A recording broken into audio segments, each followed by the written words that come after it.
E aí pessoal do YouTube, mais um vídeo aqui pro canal, e esse será o último desse tema sobre nazismo, porque não é um tema que eu particularmente gosto muito de ficar falando de história, prefiro falar de artigos científicos, mas no vídeo passado várias pessoas pediram para eu fazer esse vídeo agora, falando da relação de Hitler com o darwinismo. Várias pessoas nos comentários disseram, você esqueceu dessa citação, você podia ter colocado essa citação, essa outra frase de Hitler. E é verdade, tinha muita coisa que eu poderia ter falado, mas isso aqui não é um vídeo exaustivo. Eu enxuguei bastante, tem mais de 10 mil páginas só de discursos de Hitler. Imagina se eu fosse colocar tudo. Então isso aqui é só para ter uma ideia. Isso aqui não é a pesquisa mais profunda que existe, mas é suficiente para você se inteirar do assunto. Naquele vídeo, alguns especialistas de YouTube, eles reclamaram no comentário de que Darwin não era racista, Darwin não era eugenista, que Darwin era abolicionista, isso é contra a escravidão, né? Que Hitler rejeitava a evolução, que a evolução não teve nenhuma relação com o nazismo. Então, para esse vídeo, eu resolvi fazer um apanhado histórico desde Darwin até a sua chegada na Alemanha, como que foi a recepção, quando que foi isso, qual a influência que Darwin teve sobre a Alemanha, e, em homenagem a esses neodarwinistas, que cansados de ficar negando só a ciência resolveram negar a história também, eu resolvi fazer esse vídeo. Então, eu sou Eduardo Lutzer, você está no canal Verdade Nua e Crua, e é sobre a relação do nazismo com o darwinismo que nós vamos falar hoje.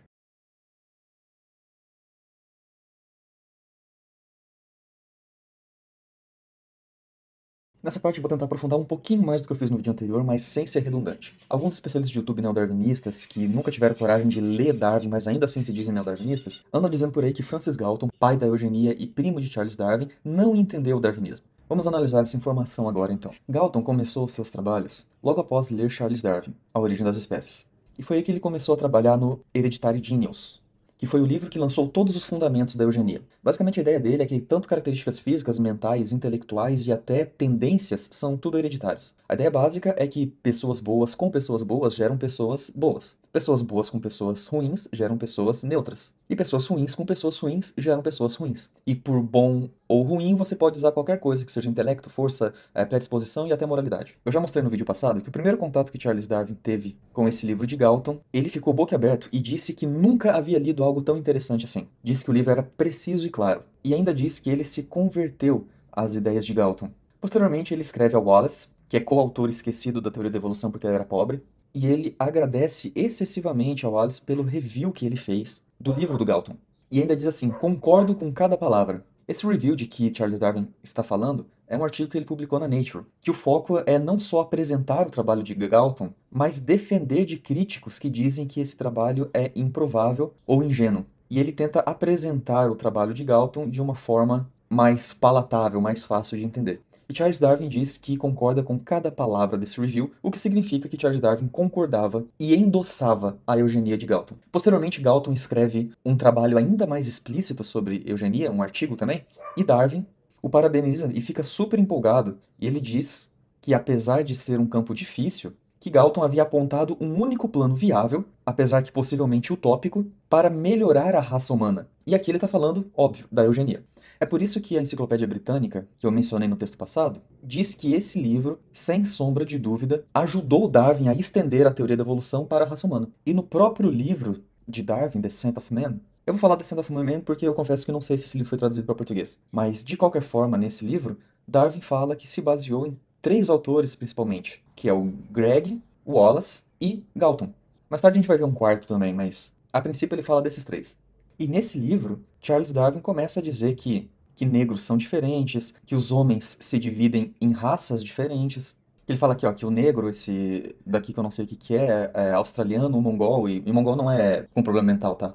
Mongol é oriental. Diz que qualquer naturalista, se comparasse esses daí, perceberiam uma enorme quantidade de características diferentes, o que apoia a argumentação de que são raças distintas. Interessante que ele diz que cruzamento entre brancos e negros formam híbridos, justamente falando de raças diferentes mesmo. Ainda diz que índios, né, aborígenes, negros e europeus, eles se diferem muito mentalmente, como qualquer 3 raças poderiam diferir. E ainda fala aqui uma suposta origem para a raça negra como sendo uma doença de pele. Tudo isso significa que, para Darwin, Galton entendeu muito bem o darwinismo. Só que talvez Darwin não tenha entendido o darwinismo. Pode ser que os únicos que entenderam o darwinismo são os seus youtubers favoritos. É, esse mesmo que nunca leu Darwin na vida. Isso nos leva para um segundo ponto que eu acabei de mostrar aqui, mas que muitos darwinistas insistem nos comentários, que Darwin não era racista. Se para você dizer que negro é inferior, índio, australiano, oriental, todos esses são inferiores, são raças diferentes, se para você isso não é racismo, então acho que você precisa de um tratamento. Mas Darwin não era só racista. Ah, mas ele era abolicionista, ele era contra a escravidão. Tá, e como é que isso muda o racismo dele? Tem até livros perdoando tudo que Darwin fez ou falou porque ele era abolicionista. Mas isso não muda o fato dele ser racista. O problema é que Darwin não era só racista. Olha só uma carta que Darwin escreve, e eu peguei só 3 aqui para mostrar, mas tem bem mais. Ele diz assim, ó: eu certamente penso que, apesar das mulheres serem superiores aos homens em moral, elas são inferiores intelectualmente. E aí, mulheres darwinistas, tudo bem com isso aí? Vocês são moralmente superiores a nós, mas intelectualmente inferiores. É o Darwin que está falando. Na verdade, Darwin ainda diz assim que mulheres são, de alguma forma, melhores que cachorros em termos de companhia. Mas isso aqui não era algo que ele falava só na esfera privada, não. Como ele diz aqui nessa carta anterior, ele já havia discutido isso no Descent of Man. E a hora que a gente vai no livro dele, ele diz assim, ó, ninguém discute que o touro diferencia a indisposição da vaca, que o javali da... Como é que é javali fêmea? Javalina? Do cavalo da égua e dos macacos para as macacas. Aí a conclusão dele é que as mulheres também diferem dos homens em disposição mental. Aí ele vai começar a citar alguns elogios, né? Elas têm mais ternura, menos egoísmo, aí vai lá, instinto maternal, poder de intuição, né? Percepção rápida, capacidade de imitar. Aí olha que meigo, ele tá elogiando as mulheres, né? Aí ele diz assim, ó: mas pelo menos algumas dessas faculdades, dessas habilidades, são características de raças inferiores e, portanto, de um estado de civilização passado e inferior. Aí ele diz assim, ó: se você for comparar na poesia, pintura, escultura, música, enfim, uma lista com mulheres e homens, a lista não vai ter nem comparação, porque de acordo com a lei da hereditariedade, tão bem ilustrada por Galton, que ele está citando aqui de novo, o estado médio de poder mental dos homens é superior do que o das mulheres. Isso aqui é só pequenos exemplos que eu estou dando, só para você ter ideia. Poderia dar bem mais exemplos aqui. E isso é algo que todo mundo sabe, menos os nossos especialistas de YouTube. Por exemplo, esse artigo aqui, que é um artigo de uma página que saiu na Science, a maior revista científica do mundo, falando como está o Descent of Man 150 anos depois. E ele diz assim, ó: Descent of Man é constantemente problemático, prejudicial e injurioso. E olha que interessante aqui, ó. Darwin pensou que ele estava fundamentado em dados, objetividade e pensamento científico para descrever a evolução humana. Só que não estava. Não sou eu que estou dizendo, tá? Tá publicado na Science. Descent of Man oferece um ponto de vista da humanidade racista e sexista. Diz que indígenas americanos e australianos são menores do que europeus em capacidade e comportamento. Oferece justificativa para o imperialismo, colonialismo e para genocídio através da sobrevivência do mais apto. E ele cita um monte de outras coisas ainda. Inclusive que esse outra face de Darwin também deveria ser ensinada nas escolas, porque o público aceita muito sem criticar. E é precisamente isso que a gente vê com os nossos especialistas de YouTube. Negam religiosamente a ciência e a história para defender um profeta, que é inerrante e tudo mais. Porque se Darwin tinha esse costume de escrever achando que estava fundamentado em dados, mas era só especulação, por que a origem das espécies também não é? Outra pérola bem comum dos nossos especialistas de YouTube é dizer que Darwin não era conhecido na Alemanha nazista, porque era uma época sem internet, as notícias demoravam para chegar, Darwin demorou para ser aceito e os nazistas não poderiam seguir alguém que eles sequer conheciam. O ambiente histórico pode até ser verdade dessa afirmação, mas vamos analisar um pouquinho mais a fundo isso. Darwin publicou A Origem das Espécies em 1859. Essa década seguinte, de 1860, foi muito conturbada realmente na Alemanha. Eles se envolveram em várias guerras aí nesse período, e em especial em 1866 eles estavam no meio da Guerra Austro-Prussiana, que era uma guerra interna entre as lideranças dos estados germânicos. Peschel, um cientista prussiano, ele publica nessa revista Das Ausland, em 1866, um artigo intitulado Um Olhar sobre o Passado Recente. Nesse artigo, ele decorre a história germânica e fala sobre várias guerras que aconteceram entre eles e como isso ajudou a fazer o país prosperar, no final das contas. E ele conclui o artigo da seguinte maneira. Ele diz assim, literalmente no último parágrafo: também nós, da Alemanha, deveríamos considerar a história recente, isso aí ele está falando das guerras, né, como um processo evolucionário regular. E nos acostumar, segundo o ditado, aí ele coloca um ditado em inglês aqui, para distinguir eventos e autores, né, e ele diz assim, ó: em tais processos, isso está falando dos processos evolucionários, isso é, a guerra, não se trata mais de direito ou culpa, mas é uma luta darwiniana pela existência. Essa palavra luta é muito importante para os alemães. Kampf, de Mein Kampf, de Adolf Hitler. Uma luta darwiniana pela existência, onde o desenvolvido, né, o moderno triunfa e o inferior desce às sepulturas paleontológicas. E aqui estamos falando de 1866. 6 anos e pouco depois da publicação da primeira edição de Origem das Espécies. A Alemanha já estava usando o mecanismo darwiniano de luta pela existência, posteriormente chamado de sobrevivência do mais apto, para justificar as guerras. Na verdade, o apoio alemão ele foi tão grande e vibrante que eles não passaram apenas a divulgar o darwinismo, mas eles passaram a apoiar o próprio Darwin, como o próprio Darwin fala 2 anos depois disso. Numa carta particular para William Preyer, ele diz assim: "Fico feliz em saber que você defende a doutrina da modificação das espécies. E olha que interessante, o apoio que recebo da Alemanha é minha principal razão para ter esperança de que nossas ideias, no final, prevalecerão."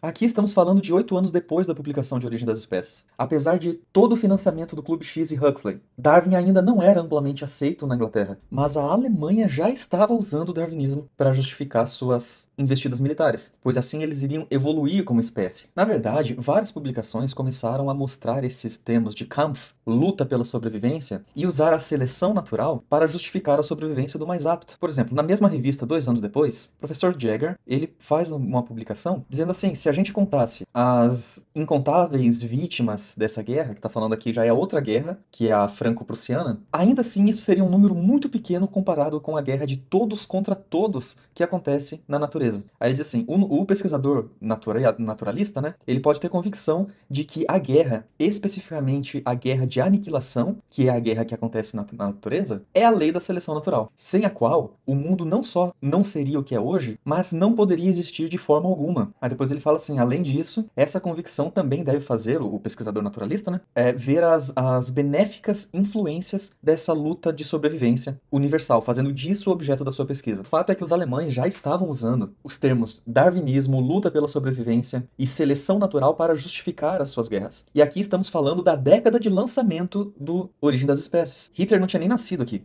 E essa mentalidade de superioridade indo-europeia branca, né, fez com que a Alemanha saísse para colonizar outros povos. E foi exatamente isso que aconteceu. Por essa época, a Alemanha começa a desbravar a África e coloniza vários locais, entre eles um que hoje fica na Namíbia, habitada por povos africanos chamados de Hereros e Nama. Esses povos foram colônias germânicas por 1 década e meia, quase 2 décadas. Mas na virada do século, eles resolveram se rebelar, o que ficou conhecido como a Revolta dos Hereros, ou o Massacre dos Hereros, marcado como o primeiro genocídio do século. Um missionário alemão que estava na Namíbia naqueles momentos, ele descreve a investida alemã da seguinte maneira. Ele diz assim, ó, a resolução tá bem ruim porque esse livro eu não encontrei em resolução boa, mas ele diz, é o missionário Elger. Ele diz assim, ó, o alemão médio, ele vê e trata os nativos como criaturas inferiores, ou no mesmo nível dos babuínos, que é o apelido favorito para descrevê-los, os nativos, né, os hereros, e que eles merecem existir apenas para benefício do homem branco. Aí ele termina, tal mentalidade gera dureza, engano, exploração, injustiça,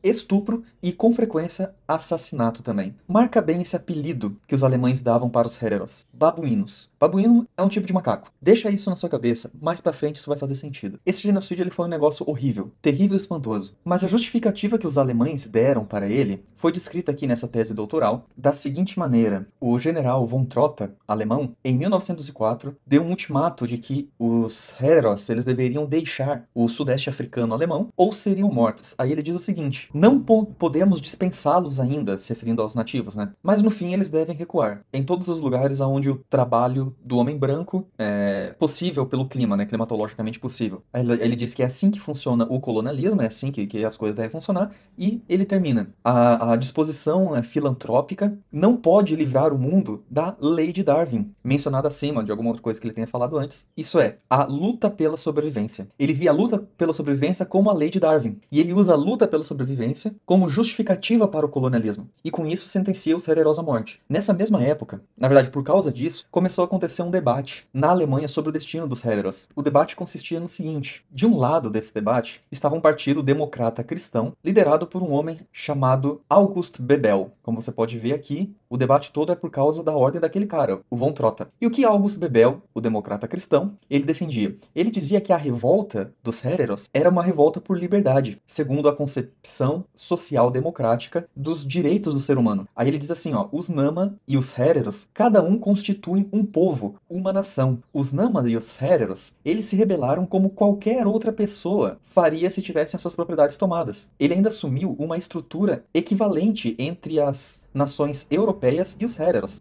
e disse que o modo que os alemães estavam tratando os Hereros não era apenas bárbaro, mas bestial, o que feriu diretamente o orgulho alemão de uma nação superior, né? O Bebel, ele defendia que os Hereros eram, vejam só, humanos. Olha que coisa espantosa. E não só humanos, ainda disse que eles eram tão humanos como franceses, italianos e alemães. E que, ele fala lá na página 118, essa conversa de mistura de raças, ou raças mistas, não tinha nenhum sentido, porque era tudo um povo só. Mas, do outro lado da discussão, estava a percepção compartilhada de todo o espectro político, exceto pelos democratas cristãos. E essa opinião compartilhada era de que os africanos negros, que eram uma raça diferente, não eram apenas pessoas diferentes. Eles não eram pessoas. Isso é, eles sequer eram humanos. Aí, no decorrer do texto, descreve eles como selvagens. E pior do que selvagens, bestas sedentas de sangue em forma humana. E mais, ainda diz que eles eram animais de carga, material humano. E não só isso, mesmo que você tivesse compaixão dessas pessoas inferiores, eles não tinham capacidade para ser educados numa moral independente. E essa, só para deixar claro, caso não tenha ficado, era a visão predominante, compartilhada em todo o espectro político. Isso é, essa era a visão alemã daquela época. E a visão alienígena de Bebel, dos democratas cristãos, era a visão estranha do negócio. Isso era tão estranho e perturbador que Ziegler, um conhecido químico da época, escreveu um livro intitulado Ciência e a Teoria Democrática Social, à luz de Darwin e Bebel, que é aquele político lá democrata cristão protegendo o direito dos Hereros. E esse livro é inteiramente darwinista, e estamos falando de 1893, tá? E aqui seria difícil falar de alguma coisa só do livro, porque o livro é inteiro assim, mas tem um trecho em especial onde ele diz assim, deixa eu dar um zoom aqui. Ele diz assim, Bebel também ignora o fato de que, de acordo com a teoria de Darwin, as guerras sempre foram de extrema importância para a espécie humana como um todo, já que os povos fisicamente inferiores, mais fracos, menos inteligentes e moralmente degenerados precisam dar espaço para os povos mais fortes e mais bem desenvolvidos. Lembra daqueles trechos de Darwin que eu mostrei no vídeo passado? Se não lembra, dá lá uma olhada. Isso é precisamente o que Darwin dizia, que as raças superiores, elas vão aniquilar e substituir as raças inferiores. E Bebel é ridicularizado porque ele ignora a teoria de Darwin. Para chegar nesse ponto, significa que a teoria de Darwin já era amplamente aceita na Alemanha em 1893. Lembrando que aqui, Hitler tem 4 anos de idade. Hitler não tem nada a ver com isso. O que significa que Darwin já era muito bem conhecido muito antes de Hitler nascer. E que os alemães já estavam há décadas usando Darwin para justificar as suas investidas políticas e militares, né? Não só o exército, como os cientistas e os políticos também. Ah, mas isso aí não era Darwin, isso era a índole deles. Sim, os alemães sempre foram muito brigões. Mas Darwin deu para eles uma justificativa científica para serem assim. Antes, eram seres humanos destruindo seres humanos, o que é moralmente errado. Mas se seres humanos destruírem animais, aí não é moralmente errado. Aí é caça, é predação, é sobrevivência do mais apto. Perceba que eles não precisaram adulterar Darwin, eles só precisaram ler Darwin. Darwin fala precisamente isso, eu mostrei no vídeo anterior. Os brancos europeus são a raça mais desenvolvida. E ele fala especificamente de turcos, negros, australianos, índios, orientais. Todos esses são raças inferiores. E é Darwin que diz que as raças superiores vão eliminar e substituir as raças inferiores. Confere no meu último vídeo. Aí o alemão olha assim e pensa, bom, eu sou branco, europeu, eu sou superior. Pelo bem da evolução humana, eu preciso eliminar você. Eles já tinham essa índole, juntou a fome com a vontade de comer, e agora os alemães tinham uma justificativa científica para ser como são. Quando acabou a revolta dos Hereros, Hitler era um jovem de 15 anos, esperando entrar na escola de arte em Viena. 10 anos depois do genocídio, estoura a Primeira Guerra Mundial, 1914. Hitler prontamente se apresenta como voluntário para o exército alemão. E qual que era a mentalidade do exército alemão mesmo? Na época de Hitler, o tenente-general do exército se chamava Bernhard, ou Bernardo em português. Ele escreveu um best-seller sobre a soberania germânica chamado A Alemanha e a Próxima Guerra, que foi o que impulsionou a Alemanha durante a Primeira Guerra Mundial. Eu não vou entrar em detalhes sobre esse livro, mas o fato é que essa mentalidade alemã já estava muito bem desenvolvida e estabelecida quando Hitler apareceu. Não foi ele que inventou essa mentalidade. Hitler foi fruto dessa mentalidade embasada no darwinismo desde a primeira edição de Origem das Espécies. Darwin viu isso acontecendo e a reação de Darwin foi apenas agradecer. O suporte que eu recebo da Alemanha é a principal razão para acreditar que as nossas ideias vão prevalecer no final.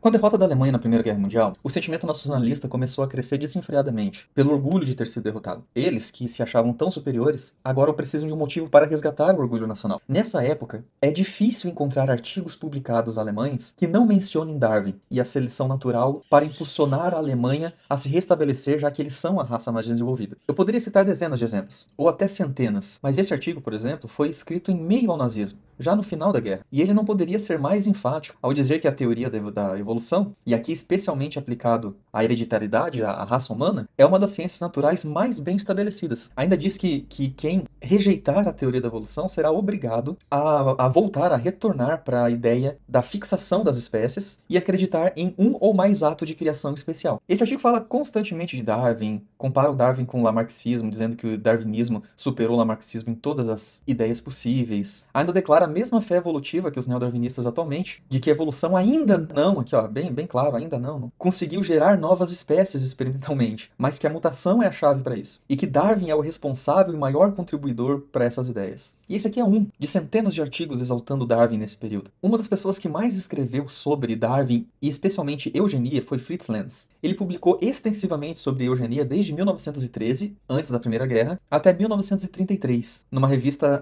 chamada Arquivos de Biologia Racial e Social. Para ele, o principal artigo foi escrito em 1917, num artigo em que ele dava as bases científicas darwinistas para o nacionalismo germânico. E ele diz o seguinte: em 1833, quando ele se torna professor de eugenia na Universidade de Munique, e sim, a Alemanha prontamente colocou eugenia e evolução em todos os currículos obrigatoriamente, que tinham qualquer coisa relacionada à biologia. E ele era professor de eugenia da Universidade de Munique. E ele diz o seguinte: com essa obra e o texto publicado em 1933, A Raça como Princípio de Valor, Lenz e colegas como Eugen Fischer, Ernest Huding ofereceram aos nazistas uma justificativa fundamentada em ciências naturais e darwinismo para a chamada eliminação de vidas não dignas de serem vividas. Na introdução de A Raça como Princípio de Valor, Lenz escreveu que ela contém todos os fundamentos da cosmovisão nacional socialista e deve contribuir para a preparação da cosmovisão nacional socialista. Basicamente, a ideia de todos os artigos dessa época era encontrar justificativa fundamentada em ciências naturais e darwinismo para a eliminação de vidas não dignas de serem vividas. E Lenz se orgulha de ter feito isso. Sem sombra de dúvidas, a eugenia e o darwinismo não eram só aceitos, mas eles eram incentivados na sociedade alemã, desde antes do nazismo. Na verdade, desde antes de Hitler nascer, inclusive. Justamente porque a Alemanha foi um dos primeiros, se não o primeiro país a abraçar incondicionalmente o darwinismo para justificar o seu pensamento extremamente nacionalista. Mas e o nazismo em si? Ele incentivava o darwinismo? Eu creio que a forma mais fácil de entender o que era realmente promovido pelo nazismo é analisar as suas propagandas, os periódicos, os jornais impressos todos os dias e os filmes que eles lançavam para promover o nazismo. Um artigo chamado O Papel do Darwinismo no Pensamento Racial Nazista analisou centenas desses periódicos, desses jornais que eram publicados diariamente nas fileiras nazistas. De maneira especial, o Volkische Beobachter, que é um periódico que Hitler mais lia. Volta e meia parece que tem foto dele lendo esse jornal. Ele mesmo já publicou muita coisa nesse jornal também. Ao analisar esses periódicos, ele começou a listar as menções à teoria da evolução nos periódicos nazistas. E ele faz uma lista imensa. Eu vou citar só alguns exemplos aqui para não ficar exaustivo. Por exemplo, nesse Volkische Beobachter, que era o principal periódico nazista, um artigo chamado Darwin diz que Darwin era o próprio fundador dos fundamentos da eugenia e da teoria racial. Ele explica que a evolução já não é mais alvo de debate, porque a seleção natural triunfou sobre o lamarckismo. Em 1934, no 100º aniversário de Haeckel, por sinal não estava mais vivo, tem um artigo homenageando Haeckel pela sua contribuição para a biologia evolutiva. 5 anos depois, em 1939, no 20º aniversário da morte de Haeckel, um artigo homenageia por promover a evolução humana. Todos os 3 artigos, eles apresentam o darwinismo como um ingrediente importante para a ideologia nazista. Mas não era só nesse jornal principal, outros jornais também, como por exemplo, em 1935, Preacher honra Haeckel por ter pavimentado o caminho para o regime nazista, com as suas doutrinas de eugenia e eutanásia, e por promover tão grandemente a evolução humana. Em 1941, no meio do regime nazista da guerra, teve um artigo só explicando a evolução pela seleção natural. Enfim, ele cita mais de 20 artigos aqui, eu não vou citar todos para esse aqui não ser exaustivo, mas o fato é que o darwinismo era um elemento constante nas publicações nazistas. Não só nas publicações, como também nos filmes. Michael Burleigh, ele analisa os fatores que causaram o projeto eutanásia, que foi um projeto aplicado em 1941 para extermínio de pessoas incapacitadas, como doentes, pacientes psiquiátricos, deficientes físicos e velhos também. Esse projeto matou quase 70 mil pessoas em território germânico. Burleigh descreve um dos filmes nazistas como propaganda da eutanásia, e a descrição dele é a seguinte: ele diz que enquanto aparece uma pessoa debilitada, com deficiência, desfigurada, o narrador do filme Vítimas do Passado, ele diz o seguinte: todas as coisas vivas na Terra estão engajadas numa permanente luta com as forças da natureza. Apenas a humanidade consegue subordinar os elementos para seus próprios propósitos. Qualquer destino ou estação que nós temos que ocupar, apenas o forte prevalecerá no final. E aí ele fala a parte mais interessante. Tudo no mundo natural que é fraco para a vida será inevitavelmente destruído. Nas últimas décadas, a humanidade pecou terrivelmente contra a lei da seleção natural. De onde será que veio isso? Nós não estamos apenas mantendo a vida que não merece viver, mas nós estamos permitindo que ela se multiplique. Os descendentes dessas pessoas doentes parecem assim. Aí aparece aquela pessoa debilitada. Percebe as palavras? A humanidade pecou contra a lei da seleção natural. Nós não apenas deixamos pessoas que não são dignas de viver, mas também estamos permitindo que elas se multipliquem. Que coisa monstruosa, né? Isso só pode ter vindo da mente de um demônio, né? Deixa eu perguntar, você sabe de onde que Hitler tirou essas palavras? Olha o que Darwin diz nesse mesmo livro, The Descent of Man. Logo abaixo da onde ele diz que se baseou nos trabalhos de Galton, ele diz o seguinte: com os selvagens, a fraqueza no corpo ou na mente é rapidamente eliminada, e aqueles que sobrevivem normalmente exibem um estado vigoroso de saúde. Nós, homens civilizados, por outro lado, controlamos o processo de eliminação. Construímos asilos para imbecis, os aleijados e os doentes. Instituímos leis para os pobres. Nossos médicos exercem o máximo da sua habilidade para salvar a vida deles até o último momento. Temos razões para acreditar que a vacinação preservou milhares de pessoas com constituição frágil que teriam sucumbido a smallpox, é varíola, né? E assim, os membros fracos da nossa sociedade civilizada se propagam. Agora presta atenção no que Darwin vai dizer. Isso aqui é Darwin, tá? Ninguém que tenha cuidado da criação de animais domésticos duvidará de que esse processo é altamente prejudicial para a raça humana. Aí ele continua. É surpreendente como esses cuidados na direção errada levam à degeneração das raças domésticas. Mas, exceto pelo caso do próprio homem, dificilmente alguém seria tão ignorante para permitir que os seus piores animais se reproduzam. O que Darwin está falando aqui? Que esses projetos sociais de cuidar dos pobres, de cuidar dos enfermos, dos velhos, eles são altamente prejudiciais para a raça humana. E só o homem é tão ignorante a ponto de permitir que essas pessoas se reproduzam. Não só cuidar deles, mas permitir que eles se reproduzam. O que dizia a propaganda nazista mesmo? Nós não só mantemos o que não merece viver vivo, como permitimos que eles se multipliquem. E essa aparência degenerada é a aparência dos descendentes dessas pessoas. Ah, mas o nazismo adulterou Darwin. Não, eles só leram Darwin, coisa que os nossos especialistas do YouTube não fizeram. O projeto Eutanásia, que matou cerca de 70 mil debilitados, nada mais é do que o próprio suco do darwinismo. No entanto, em meio a tantas evidências de evolução dentro do nazismo, existe um contra-argumento favorito para os darwinistas, que é um artigo publicado em 1935. Esse é o único artigo de jornal que foi publicado num jornal local do norte da Alemanha, isso é, não era nacional, que proíbe um livro darwinista. Na verdade, não só ele, faz uma lista de livros proibidos e diz que não deveriam ser lidos obra de cosmovisão ou caráter biológico que contenham esclarecimento científico superficial do darwinismo primitivo e do monismo. Isso é, Haeckel e aqueles emulando ele, como Oswald. A despeito das toneladas de evidências de darwinismo no nazismo, alguns acreditam que esse jornalzinho local é suficiente para dizer que os nazistas rejeitaram o darwinismo, pois aparentemente estão rejeitando o arauto do darwinismo na Alemanha. Mas será que foi isso mesmo? Robert Richards é um neodarwinista focado especialmente em tentar desvincular o nazismo do darwinismo. Basicamente só isso que ele faz da vida. Ele sabe que ele é um revisionista histórico, pois ele sabe que tudo que ele fala é contra o que a maior parte dos historiadores, ou quase todos, acreditam. E é engraçado que ele reclama de conspiracionismo, dizendo que existe uma conspiração contra Darwin para unir Darwin com o nazismo, que é geralmente a acusação que os neodarwinistas fazem dos cristãos, né? Mas enfim, além desse artigo de 1935, que ele acha que é a maior evidência de que o nazismo rejeitava a evolução, ele cita um artigo acadêmico que para ele prova que os nazistas rejeitavam Haeckel com todas as forças. E o artigo que ele cita diz o seguinte: a posição comum do monismo materialista é filosoficamente completamente rejeitada pela visão biológica do nacionalsocialismo. Aí 3 pontinhos. O partido e seus representantes devem não somente rejeitar parte das concepções haeckelianas, mas geralmente toda a parte interna da pesquisa particular e ensinamentos de Haeckel devem acabar. Opa, isso aqui realmente prova que Haeckel era rejeitado na Alemanha e, por consequência, o darwinismo também, certo? Interessante que o que ele está fazendo aqui é precisamente a mesma tática que os neodarwinistas modernos fazem quando querem ler um artigo acadêmico. Isso se chama cherry picking. Eles pegam apenas a partezinha que interessa e esquecem todo o resto. O artigo que ele cita é este. E, de fato, as partes que ele cita estão aqui. A primeira parte que ele citou estava aqui, ó. Mas olha que interessante. Ele cita essa parte, que é a parte sublinhada, depois 3 pontinhos, e a última parte que ele citou, pula todos esses parágrafos aqui e aparece aqui no final do texto. Percebe que o texto, ele diz que a posição materialista monista, ou do monismo materialista. O que é esse monismo que Haeckel defendia? O monismo, ele foi uma corrente filosófica criada por Haeckel depois que ele percebeu que o darwinismo não conseguiria ser justificado por processos empíricos na ciência. Então ele precisaria de processos filosóficos para verificar o darwinismo, que não conseguiria se manter empiricamente. Aí, ele cria uma espécie de religião monista para justificar processos não empíricos na ciência que eram tão importantes para o pensamento científico de Haeckel, particularmente as suas interpretações do darwinismo e as implicações do darwinismo. A religião monista era para ser, para Haeckel, uma ajuda lógica quando o empirismo falhava. Tudo isso porque ele tinha que manter o darwinismo, que para Haeckel era um absoluto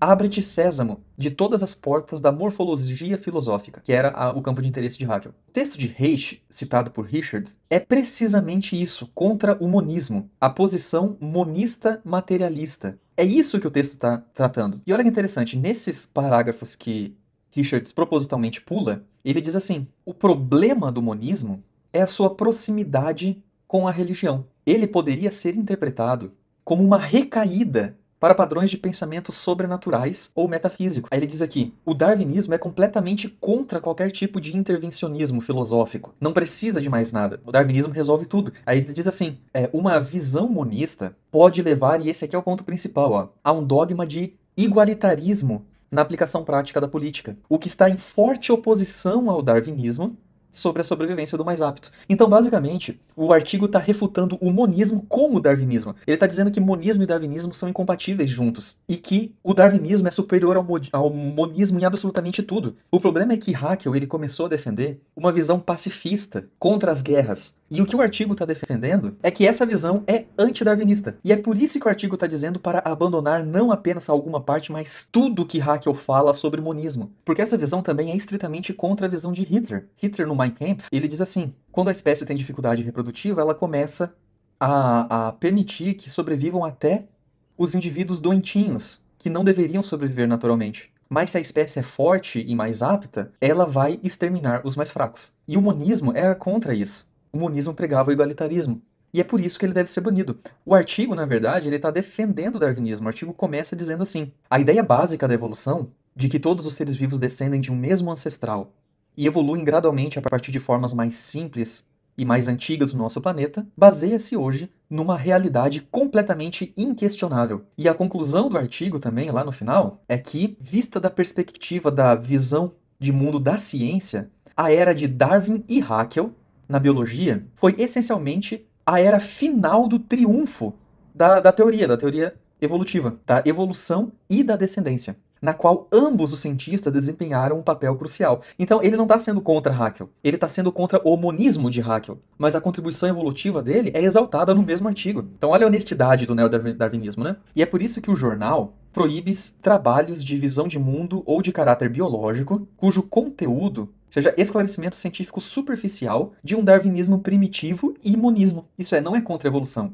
é contra um esclarecimento científico superficial de um darwinismo primitivo e monismo. O que Richard também não comenta é que o mesmo periódico também recomenda vários outros livros, entre eles vários livros declaradamente evolucionários. Mas depois dessa contextualização inteira, a pergunta que não quer calar é: e Hitler? Hitler em pessoa acreditava ou não no darwinismo?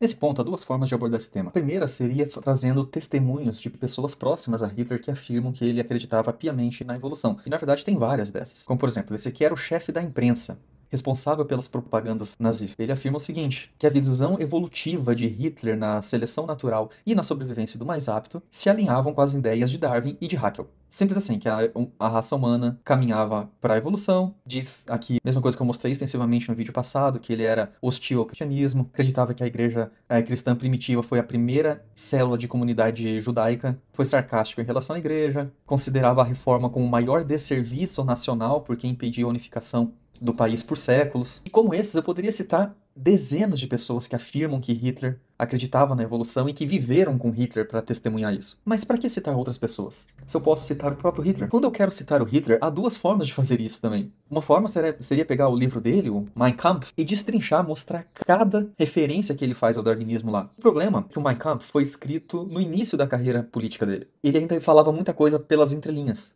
tentando disfarçar alguma coisa para parecer mais polido, mais político quanto possível. Então por que não usar discursos deles ou conversas aonde ele é mais explícito, já pro final da carreira, quando ele já não precisa mais esconder mais nada? Por exemplo, eu já citei esse livro no vídeo passado, Hitler's Table Talk, que são as conversas privadas de Hitler de 1941 a 1944. Na página 83, ele tem uma conversa com o tenente-general von Hinklen, que estava voltando de Roma. Essa conversa é praticamente só descendo o pau em religião. Talvez seja porque o cara estava voltando de Roma. Ele diz que a religião é o eterno conflito com o espírito de livre pesquisa.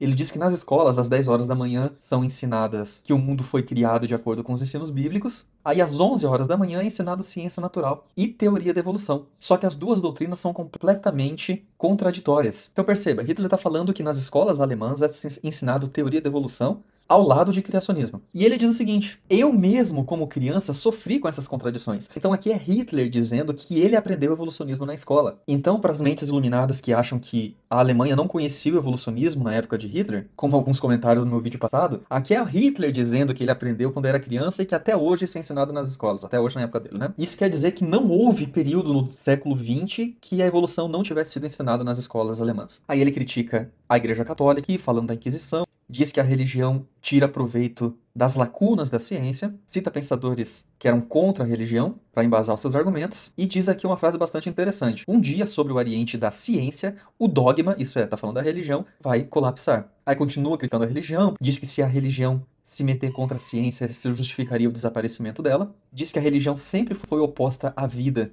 e tudo que é contrário à verdade e à lei da vida deve desaparecer. E aqui é o ponto central. Não bastava ele dizer que aprendeu evolução na escola, descer o pau em religião e defender a evolução o discurso inteiro? Olha como ele termina o discurso dele. Dentre as religiões praticadas hoje em dia, nenhuma delas tem mais de 2.500 anos de idade. Mas, olha que interessante, existem seres humanos na categoria de babuínos por pelo menos 300 mil anos. Isso aqui ele tirou da onde? Da Bíblia, será? Que os seres humanos eram babuínos antes? Aí ele diz, tem uma distância menor entre o homem macaco e o homem moderno do que entre o primeiro homem moderno e alguém como Schopenhauer, por exemplo. Então, ele está reafirmando a cronologia evolutiva e dizendo que o ser humano era um macaco antes. E ele conclui assim: em comparação com esse período de tempo milenar, o que significa esses 2.000 anos? Em outras palavras, o ser humano está aí há 300 mil anos, mas a religião só está há 2. Então qual que é a relevância da religião para a raça humana? Nenhuma. Aqui Hitler explicitamente defende a evolução do início ao fim, diz que acredita que o homem era macaco há 300 mil anos atrás, que a religião não tem significado nenhuma para a humanidade do ponto de vista evolutivo. Não só isso, como ele defendia o próprio Darwin também. Otto Wagner escreveu esse Memória de um Confidente, que eu também já citei no vídeo passado. Ele diz o seguinte: em todos os lugares da vida, apenas o processo de seleção pode prevalecer. Em todos os animais, plantas e tudo mais, basicamente, o mais forte, o melhor, sobrevive. A seleção segue o curso natural. O que ele está falando aqui? Como Darwin corretamente provou. É a natureza quem escolhe. Isso é eleição. Os fracos, os nanicos, né? Os doentes, eles são expulsos de suas comunidades pelos saudáveis, e alguns até mortos e eliminados. Essa é a vontade da natureza. O saudável domina o doente. Hitler usava Darwin em suas conversas diárias como comprovação daquilo que ele fazia. O que ele estava fazendo era cientificamente embasado. Darwin mostrou que os mais fortes sobrevivem aos mais fracos, os mais aptos aos inaptos, as raças superiores às raças inferiores. Hitler estava embasado na ciência de Darwin. E ao contrário do cristianismo que ele usava instrumentalmente, dizendo ser cristão para públicos cristãos, isso aqui ele falava em conversas privadas com as suas pessoas de confiança, e ele nunca fala mal do darwinismo. Apenas um texto ele demonstra alguma dúvida em relação à evolução humana, porque ele diz que a diferença entre o ser humano e o animal é muito grande. Só que o animal que ele tem em mente ali é o judeu. O que ele está dizendo é uma das frases mais racistas dele, que nem em 1 milhão de anos um judeu conseguiria se tornar um alemão. Mas a frase de Hitler que eu mais gosto em relação ao darwinismo é essa daqui, ó, citada no livro Os Discursos de Hitler, volume 1. Ele diz o seguinte: olha só, depois de fazer uma palestra aqui para o mais forte e as suas capacidades, ele diz o seguinte em relação às raças humanas: a diferença entre as raças individuais, tanto externas quanto internas, é claro, da sua natureza interna, são enormes. Presta atenção nessa frase. O abismo entre a criatura mais inferior, né, que ainda pode ser chamada humana, e a mais superior é maior do que entre a raça mais inferior dos homens e o macaco mais superior. Entendeu o que ele está dizendo aqui? Ele está dizendo que se você pega a raça mais evoluída de homens e compara com a raça menos evoluída, inferior de todas, a distância é muito maior do que se você pega a raça menos inferior e compara com o macaco. Olha o absurdo que Hitler está falando. Mas para pra pensar, da onde será que Hitler tirou essa ideia? E ele parafraseia, quase com todas as letras, algo que Haeckel havia escrito 66 anos antes. Haeckel diz o seguinte: a diferença entre o homem mais superior e mais inferior, quantitativamente, é maior do que do homem mais inferior ao animal mais superior. A única coisa que Hitler não falou aqui é o quantitativamente, e ele trocou animal por macaco. Que Haeckel ficou famoso por essa frase. Ele não falou isso só uma vez, não. No livro que ele escreve 2 anos depois, que é da onde vem essa famosa ilustração, ele repete essa mesma frase, só que agora um pouco mais incorporada. Ele diz: o resultado final da comparação entre o animal mais superior e o ser humano mais inferior, quantitativamente, mas não qualitativamente, é uma diferença muito menor do que a que separa o ser humano mais superior e o homem mais inferior. Haeckel ficou, na verdade, muito famoso por essa frase. E ele ainda diz assim: existe ainda alguma similaridade entre os animais superiores, como macacos, e os seres humanos inferiores. Aí ele começa a citar aqui para baixo que eles vivem em bando, sobem árvores, comem fruta. E o mais importante é que o cérebro não tem capacidade de aprender a cultura europeia. Ele está falando de homens, comparando homens inferiores a macacos. E para ilustrar isso que ele está falando, Haeckel colocou literalmente na primeira página essa famosa ilustração. Essa ilustração mostra a evolução humana em 12 passos. Me mandaram um vídeo de uns especialistas de YouTube aí comentando essa imagem. Os caras que não tiveram capacidade nem para vir ler o livro. Era só ler o livro. Ele explica isso aqui numa página só. Ele diz aqui, ó, página 555, tem a explicação dessa figura. Para ficar mais fácil a visualização, eu vou colocar essa figura no canto. Só pra gente entender do que Haeckel tá falando. E eu vou lá na página 555 para ver aqui a explicação do Haeckel das figuras. E a explicação dele é a seguinte: a figura 1 é o indo-germânico. Indo-alemão ou indo-europeu, podemos até falar assim, que é esse cara aqui. Esse aqui é o indo-europeu, certo? Tá também chamado de caucasiano, e ele deu um nome científico para isso. A figura 2 é o chinês, ou a raça mongol, que ele fala aqui, ó, mongol. A figura 3 é o cara da Terra do Fogo, ou o americano. Então, somos nós, ó. Nós estamos aqui no número 3. O número 4 é o australiano. Então tá aqui, ó, os maores, o australiano, o australoide. O número 5 é o africano, ou o negroide, como ele fala aqui. Então, este número 5 é o negro. E o número 6, para ele, é o tasmaniano. Ele diz que vem da Papua. E ainda fala, o negro da Papua. Todos esses daqui, na classificação de Haeckel, eles estão dentro do gênero Homo. Homo, isso é, são seres humanos. A partir da figura 7... aí já não é mais homo. Esse man significa masculino e aqui é feminino. Ok? Então, essa gorila aqui, fêmea, né? A partir daqui é macaco, na classificação de Haeckel. Então, aqui é um gorila, aqui é o chimpanzé, aqui é o orangotango, aqui é o gibão, esse narigudo aqui é o procossis, e o número 12 é o babuíno. Lembra lá no início do vídeo como que os alemães chamavam os nativos africanos, os hereros? Qual que era o apelido que eles davam mesmo? Babuíno. O que eles estão dizendo? Ó, nós somos o número 1. Daqui para baixo é tudo babuíno. Então, quando Haeckel diz que a diferença entre o ser humano inferior para o animal superior é menor do que do ser humano inferior para o ser humano superior, ele está visualizando exatamente isso daqui, que é o que estava na cabeça dos oficiais alemães quando estavam massacrando os hereros. Eles são o número 1. O resto é tudo mais ou menos macaco. Por isso que ele chama o que na cabeça deles é o número 5, babuíno. Porque para mim, pensa o alemão, que eu sou o número 1, daqui para trás não faz mais nenhuma diferença, tudo babuíno. Mas que absurdo, como Haeckel deturpou o darwinismo. O darwinismo não fala nada disso daqui, isso é coisa de Haeckel. Darwin não tem nada a ver com isso. Será? Olha que interessante. Darwin e Haeckel, eles começam a se corresponder dia 30 de dezembro de 1863. Eles trocaram mais de 50 cartas durante a vida. Desde a primeira carta até a publicação do livro de Haeckel, quando ele afirma que a distância do ser humano inferior para o macaco era menor do que do ser humano inferior para o ser humano superior, para o alemão indo-germânico, né? Eles trocaram exatamente 11 cartas. Numa delas, Darwin até pediu para trocar fotos. Darwin ficou tão maravilhado com o intelecto e brilhantismo de Haeckel que logo que eles começaram a se corresponder, Darwin diz assim: fico encantado que um naturalista tão renomado confirme e explique minhas ideias, e consigo ver claramente que você é um dos poucos que realmente entendem a seleção natural. No dia 18 de agosto do ano em que seria publicado esse livro de Haeckel, a primeira vez que ele fala Gap, Darwin responde sobre o livro, que Haeckel havia enviado um esboço do livro para Darwin ler. E ele diz assim, ó: você conferiu ao meu livro Origem das Espécies o mais magnífico elogio que ele, o livro, né, já recebeu. E sobre o livro de Haeckel que faz essa afirmação, ele diz assim: o seu rascunho me parece maravilhosamente claro e bom. E um pequeno detalhe mostra como você entende claramente meus pontos de vista. Ou seja, você destacou de forma proeminente algo que ninguém jamais fez. O fato e a causa de divergência de caráter. Logo depois disso, pouco antes da publicação, Haeckel foi até Londres para conversar pessoalmente com Darwin, mas Darwin estava doente e não pôde recebê-lo.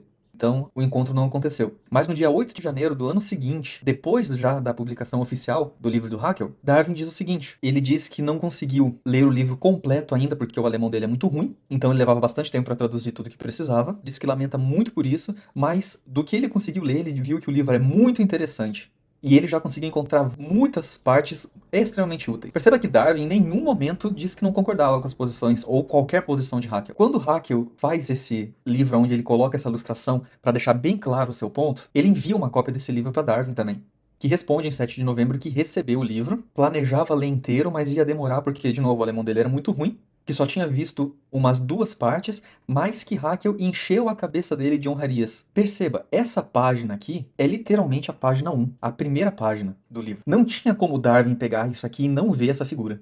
Era completamente impossível, porque ela ia de anexo, assim, na primeira parte, para deixar claro que esse aí é o ponto central do livro. E Darwin está dizendo que com isso daí encheu a cabeça dele de honrarias. Aí alguns dias depois, no dia 19 de novembro, ele responde que já leu a maior parte do livro. Primeiro parabeniza do bebê e coisas pessoais, né?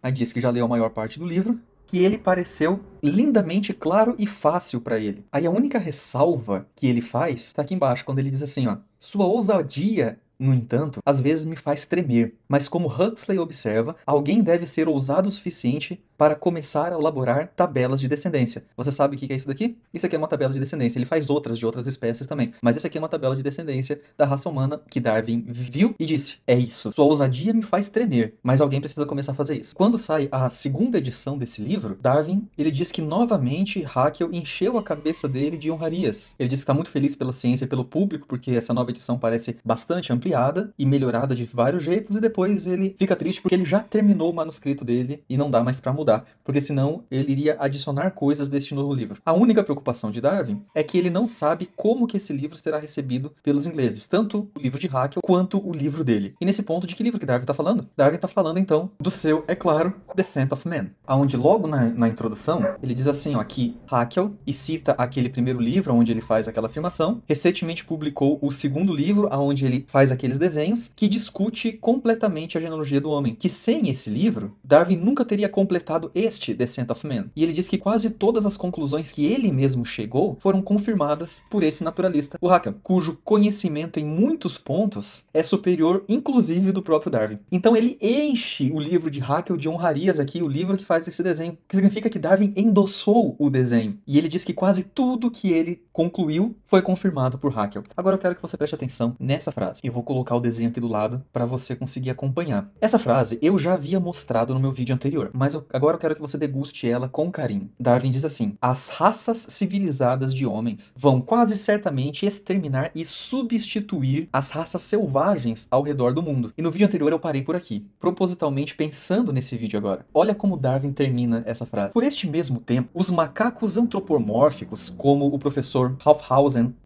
remarcou, sem dúvida serão exterminados. Não dá para afirmar ao certo o que Darwin queria dizer por macaco antropomórfico. Pode ser esses caras aqui, ó, os 7, 8 e 9, que são macacos mais próximos, né, dos humanos, mas alguns ainda afirmam que ele já está falando desses caras aqui, ó, dessa galera toda aqui, que são humanos próximos de macacos e macacos próximos de humanos. Mas não dá para ter certeza o que ele quis dizer por macacos antropomórficos. Mas de qualquer forma, eles serão certamente exterminadas. Aí ele diz assim: o gap, a distância, então vai ser ainda maior, porque ela ocorrerá entre um homem num estado ainda mais civilizado, como nós esperamos, do que o próprio caucasiano. Então o que Darwin está dizendo aqui? Que o caucasiano é o topo da cadeia alimentar aqui. É o mais evoluído, o mais superior, como eles falam, né, de todos. Mas no futuro, quando estes superiores exterminarem e substituírem os selvagens pelo mundo, eles mesmos terão evoluído e estarão num estado ainda mais civilizado do que o caucasiano hoje. E por isso, a diferença será maior do que hoje entre o caucasiano e um macaco tão inferior quanto o babuíno, que é esse idoso aqui. Ao invés da diferença diferença presente entre o negro ou australiano, que são esses caras aqui, e o gorila, que é o macaco mais superior. Então o que Darwin está falando é que quando o ser humano superior, homem branco caucasiano, eliminar e substituir todos os outros humanos, todas as outras raças humanas inferiores, e os macacos antropomórficos também desaparecerem, o gap, a diferença entre o ser humano e o macaco será ainda maior do que é hoje entre o caucasiano e um babuíno, porque o caucasiano também vai evoluir, ao invés de uma diferença tão pequena quanto os negros ou australianos e um gorila, que é uma diferença de apenas um passo. Perceba que Darwin, ele concorda 100% com Haeckel nisso. Isso é, a diferença do humano superior com o humano inferior é maior do que a diferença do animal superior com o humano inferior, que é apenas um passo e daqui são 5. Haeckel apenas explicou melhor exatamente a mesma coisa que Darwin disse.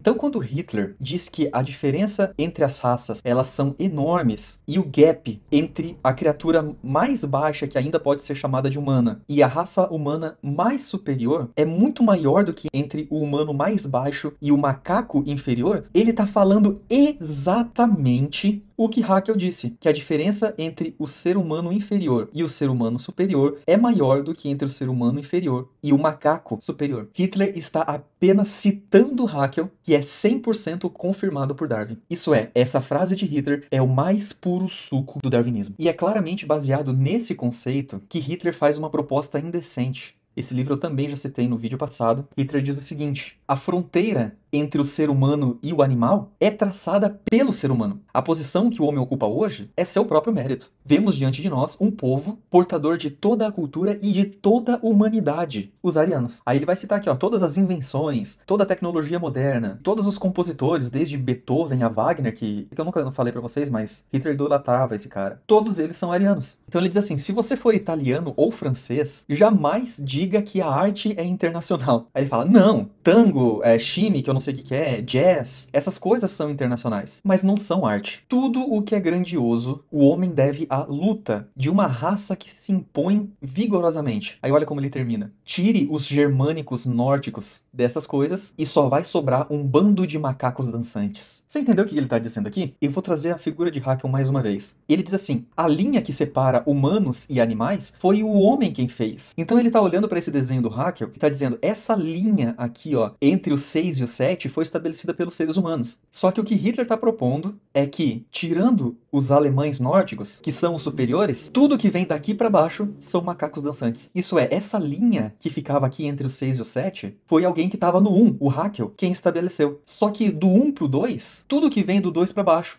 são macacos dançantes. O que Hitler está propondo é reestabelecer a linha divisória entre seres humanos e animais. Humano é o número 1, daqui para baixo são macacos dançantes. Lembra do que os Hereros eram chamados pelos alemães lá em 1904? De babuínos, macacos dançantes, a espécie mais baixa de macaco. Nós somos o 1. Abaixo de 1 são macacos dançantes. Não foi Hitler que inventou isso. Essa foi a mentalidade adquirida pelos alemães, embasadas pela ciência de Darwin. Sem nenhuma sombra de dúvida, Hitler era um darwinista convicto. A Bárbara nazista, ela foi motivada por uma ética que se orgulhava de ser científica. Por isso os experimentos genéticos feitos nos campos de concentração, para descobrir meios de evoluir a raça humana. Tudo foi baseado em Darwin desde o início. O processo evolutivo se tornou o árbitro da moralidade. A ideia de rebaixar seres humanos a animais é restringir a ética à sua própria espécie. Existe ética entre alemães e alemães, entre arianos e arianos, mas abaixo de arianos é tudo macaco dançante. Tudo o que promovia o avanço da sociedade era considerado bom. Tudo que dificultava melhorias biológicas era considerado ruim. Ajudar pobres, velhos, doentes, deficientes, tudo isso era nivelar a humanidade por baixo. Porque os superiores precisam eliminar e substituir os inferiores. Isso foi Darwin quem disse. Hitler só repetiu. Justiça seja feita, não foi Darwin quem produziu o Holocausto. Mas sem Darwin, o nazismo jamais conseguiria convencer a população inteira de que eles são superiores e para baixo deles são todos animais.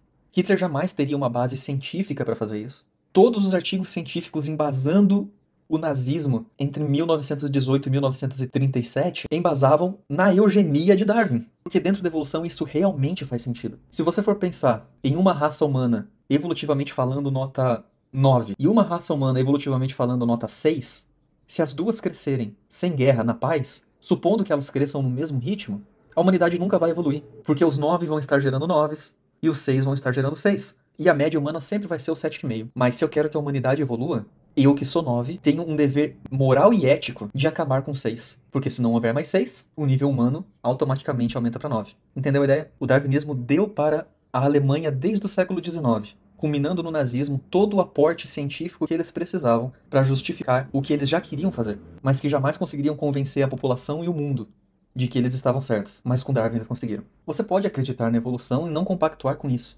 Isso não é um culto, é? Você pode dizer, não, Darwin estava errado. Eu acredito que exista mais na raça humana do que simplesmente uma evolução animalesca cega. Mas você não pode dizer que essa não é a lógica evolutiva, sem se tornar apenas mais um fanático religioso, defendendo uma fé sem base.